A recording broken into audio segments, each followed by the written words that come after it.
세계에서 가장 완벽한 전투기를 만들겠다던 설계도가 왜 지금은 그 누구도 책임지려 하지 않는 거대한 부채가 되었을까요? 2026년 현재 우리는 기술의 오만이 만들어낸 가장 화려한 침몰을 목격하고 있습니다. 영국과 이탈리아 그리고 일본이 손을 잡고 호기롭게 출발했던 6세대 전투기 개발 프로젝트가 전례 없는 재정적 적자와 국가 간의 주도권 갈등이라는 거대한 암초를 만나 표류하고 있습니다. 드론과 무인기가 전장을 지배하는 새로운 시대가 도래했음에도 여전히 과거의 화려한 패권에 갇혀 천문학적인 예산을 쏟아붓는 서구권 방산의 관성적 오류는 결국 독이 든 성배가 되어 연합전선을 안으로부터 갉아먹고 있습니다. 겉보기에 완벽해 보였던 이 거대한 침몰의 신호탄이 어디서부터 시작되었는지 화려한 구호에 가려진 방산 비즈니스의 냉혹한 현실과 그 내막을 물리적 데이터와 역사적 서사를 통해 투명하게 들여다보고자 합니다. 단 한순간도 자국의 안보를 타국의 기술력에 의존하지 않고 우직하게 국산화의 길을 걸어온 대한민국 방산의 땀 묻은 궤적이 왜 지금에 와서 세계적인 찬사를 받게 되었는지 그 진실의 기록을 지금 시작합니다. 첨단 무기 개발이 단순히 공학의 영역이 아닌 잔혹한 돈의 전쟁이라는 사실은 영국의 포스트 브렉시트 이후 경제 위기 속에서 더욱 극명하게 드러나고 있습니다. 현재 영국이 주도하고 있는 6세대 전투기 개발 프로그램인 지캡은 당초 예상치를 훨씬 초과하여 눈덩이처럼 불어나는 영국의 비용으로 인해 영국의 국방 예산 전체를 집어삼키는 블랙홀이 되고 있습니다. 영국의 유력 일간지 데일리 텔레그래프의 심층 보도에 따르면 현재 영국 정부가 재원 조달 계획 없이 발표한 전략 국방 검토의 후속 조치들이 계속 지연되고 있으며 이 거대한 전투기 사업을 끝까지 완수하리 든다면 다른 소규모 국방 사업들을 전면 폐기해야 할 만큼 영국의 국가 안보 체계 전체가 상당한 위기에 봉착해 있다고 지적합니다. 이러한 예산 부족과 전력화 일정 지연은 사실 다국적 협력 개발 모델이 가진 고질적인 병폐이자 예견된 미래였습니다. 과거 영국이 이탈리아, 독일, 스페인 등과 함께 공동으로 설계하고 생산했던 파나비아 토네이도와 유로파이터 타이푼의 역사가 이를 증명합니다. 공동 개발에 참여한 국가들이 서로 다른 작전 요구 조건을 내세우며 주도권 싸움을 벌인 결과 두 기종 모두 가격은 지나치게 높고 성능은 기대에 못 미치는 실패작으로 끝나고 말았습니다. 특히 인류 역사상 가장 비싼 전술 전투기라는 평가를 받는 유로파이터 타이푼의 도입 사례는 참혹합니다. 유럽연합 회원국 중 이 기체를 도입한 유일한 국가인 오스트리아 공부는 30년 동안 유로파이터를 운용할 경우 막대한 정비 및 후속 군수 지원 비용으로 인해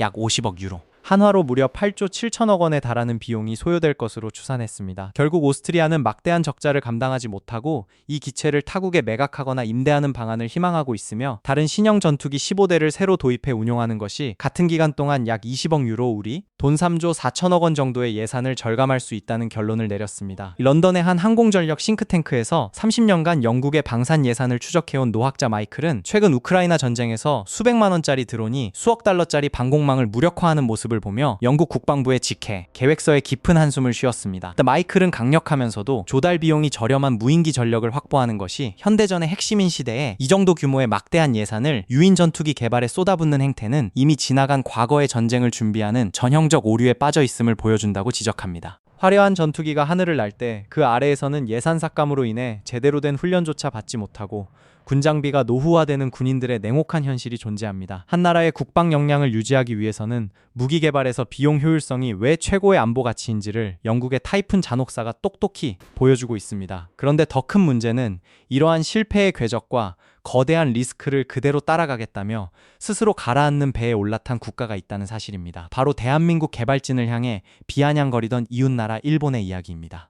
일본 정부가 독자적으로 개발하겠다던 차세대 전투기 F3 고질라 프로그램을 전면 폐기하고 영국의 지캡에 합류하기로 결정했을 때 일본 내 밀리터리 매니아들은 대한민국이 개발한 4.5세대 전투기 KF-21 보라매를 향해 그래봤자 구시대의 유물일 뿐이라며 비아냥거렸습니다. 일본은 2035년이라는 촉박한 실전 배치 시기를 맞추고 공동 개발을 통해 비용과 리스크를 분산할 수 있을 것이라 굳게 믿었습니다. 특히 과거 미쓰비시 F2 개발 당시 미국으로부터 핵심 소스 코드를 이전받지 못해 독자적인 성능 개량 사업에 막대한 차질을 빚었던 뼈아픈 트라우마를 가졌던 일본은 영국과 동등한 파트너 관계를 형성하여 자유로운 개량 권리를 확보하고 나아가 아시아 시장에 지캡을 판매하겠다는 원대한 꿈을 꾸었습니다. 하지만 오늘날 드러난 현실은 일본 정부의 판단이 얼마나 안일하고 허황된 신기루였는지를 적나라하게 보여줍니다. 일본이 안고 있는 가장 치명적인 구멍은 바로 20년이 넘는 세월 동안 독자적인 전투기 개발을 중단하면서 발생한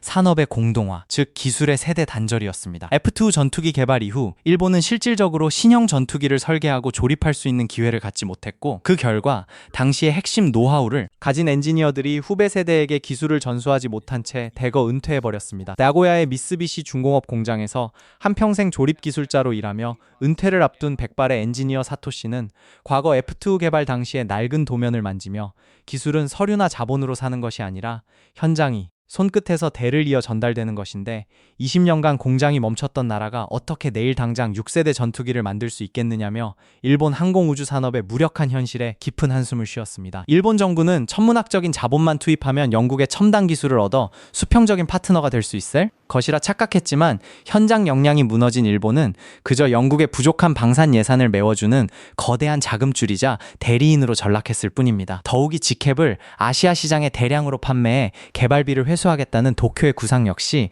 냉혹한 지정학적 현실 앞에서는 무모한 상상에 불과합니다.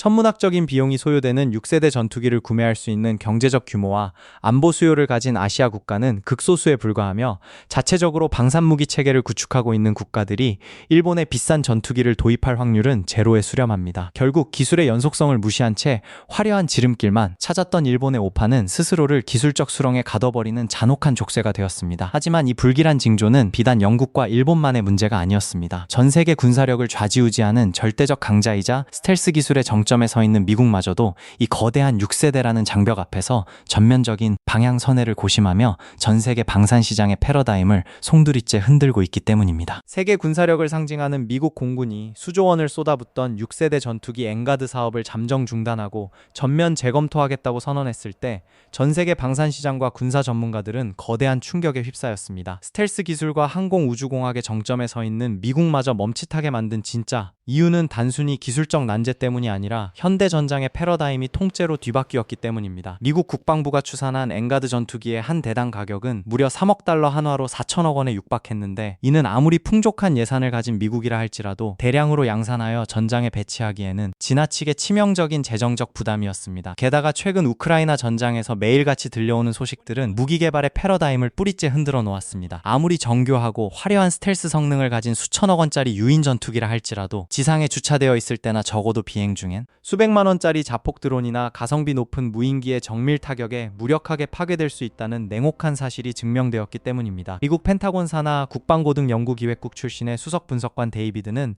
전 세계 전장에서 수거된 저비용 드론의 파편들과 실제 교전 데이터를 정밀 분석한 끝에 아주 무서운 보고서를 제출했습니다. 그는 보고서에서 수천억 원의 예산을 들여 단 한 대의 완벽한 유인 전투기를 확보하는 것보다 인공지능 기술로 무장한 3천만 원짜리 드론 1만 대를 벌떼처럼 운용하는 것이 적에게 훨씬 더 압도적인 공포를 심어줄 수 있으며 현대의 다층직 소모전에서 승리하는 유일한 길이라고 결론지었습니다. 이 보고서가 미 공군 수뇌부의 책상 위에 올라가면서 미국은 유인 전투기 중심의 엔가드 사업을 과감히 멈추고 대신 CCA라 불리는 협동 전투기, 즉 F-35나 차세대 기체가 중심이 되어 저렴한 무인 전투기 편대를 지휘하는 유무륜 복합체계로 급격하게 방향을 선회했습니다. 세계 최고 강대국인 미국마저 이토록 빠르게 현실을 직시하고 실용주의 노선을 택하며 고개를 숙이고 있는데 영국과 일본은 여전히 막대한 재정 적자를 감수해가며 소수 정예의 초고가 유인 전투기 플랫폼에 집착하고 있으니 그들의 여정이 파국으로 치닫는 것은 어찌 보면 당연한 결과였습니다. 이처럼 거대한 예산과 명분에만 갇힌 서구권과 일본의 연합전선이 사상 누각처럼 흔들리고 있을 때 처음에 모두가 비웃었던 대한민국의 우직하고 현실적인 방산 전략은 오히려 전 세계 방산 시장의 거대한 표준이자 완벽한 해답으로 재평가받기 시작했습니다. 모두가 뜬구름을 잡을 때 전공법을 택했던 KF-21 보라매의 진짜 가치가 마침내 드러나는 순간이 다가온 것입니다.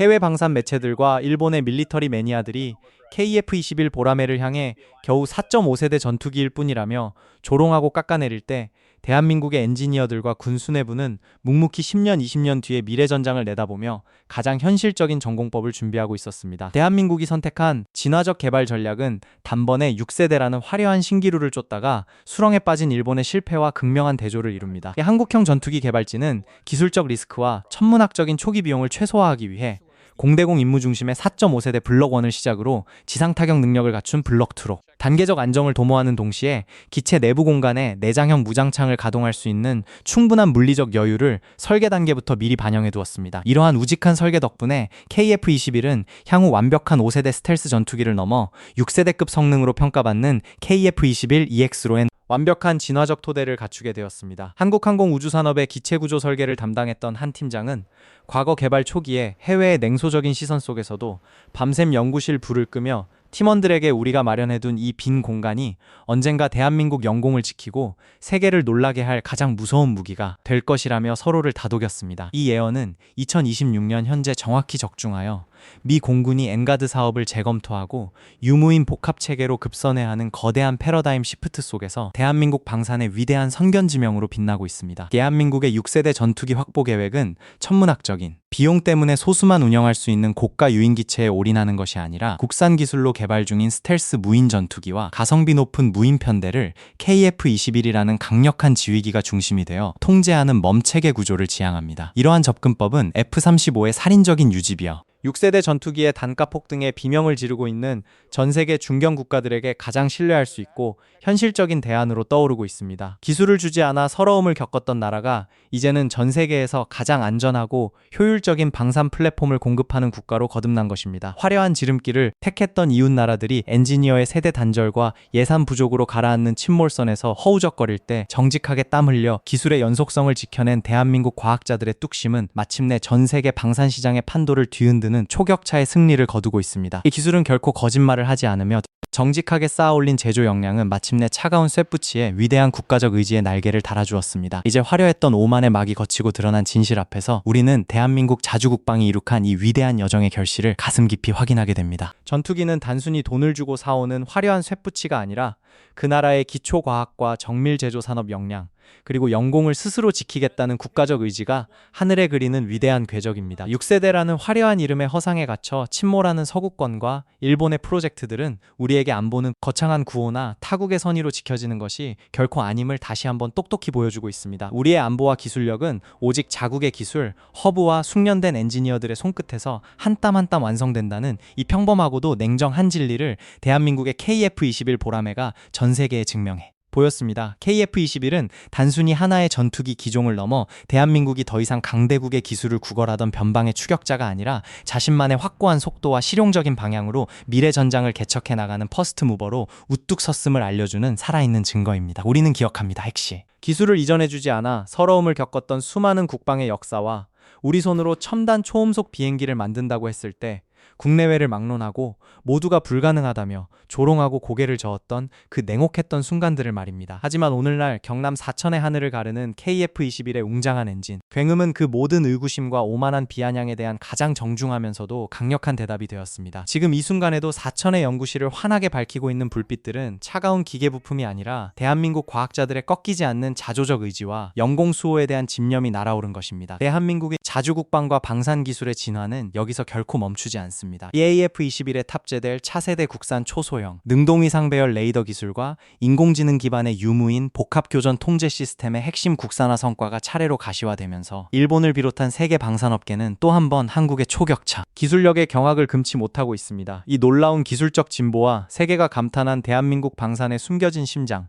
그리고 앞으로 펼쳐질 초격차 독자 기술의 더 구체적인 실체와 성능이 궁금하시다면 화면 우측에 나타나는 다음 추천 영상인 세계가 놀란 K방산의 숨겨진 심장 초격차 레이더 기술의 실체를 클릭하셔서 연이어 시청해 주시기 바랍니다. 대한민국 자주국방의 위대한 내일을 끝까지 함께 지켜봐 주시고 응원해 주시는 여러분이 계시기에 오늘의 보라매가 있을 수 있었습니다. 다음 영상에서 더욱 깊이 있고 생생한 분석으로 다시 찾아뵙겠습니다. 감사합니다.